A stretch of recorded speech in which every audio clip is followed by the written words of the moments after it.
Премиерот Никола Груевски во друштво на хрватската фудбалска легенда Давор Шукер ја посети Академијата за спортисти во првата спортска гимназија.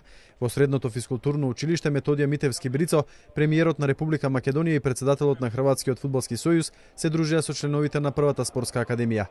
Покрај нив присутни беа министерот за образование и наука Панче Кралев, председателот на ФФМ Илчо Ѓоргиевски, директорот на Агенцијата за млади и спорт Лазар Поповски, како и бројни други спортски работници. Направивме една работна посета на оно што популарно го нарекуваме спортска академија, пилот проект на владата на Република Македонија, кој што го реализираат Министерството за образование и Агенцијата за млади и спорт, а се однесува на насочени паралелки во повеќе спортови, односно поконкретно во фудбал, кошарка, две паралелки во ракомет и тенис.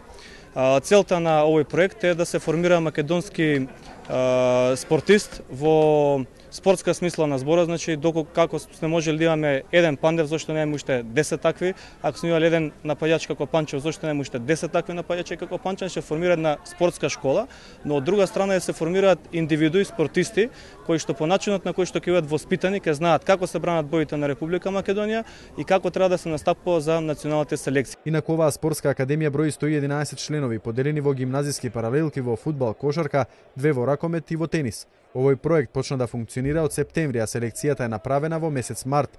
Редовно овие млади спортисти ќе се дружат со големите македонски спортски звезди, а минатата недела се дружија со Пепи Манасков. Исто така важно е да имаат контакт, обука и семинари со познати спортисти од странство, барем 5 или 6 пати во годината.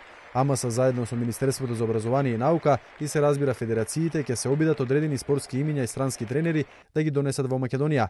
Инаку овие деца по завршувањето на 4-годишното образование, доколку полагаат државна матура, ќе може да се запишат на сите факултети, а доколку не полагаат, тогаш образованието ќе може да го продолжат на поголемиот дел од македонските факултети.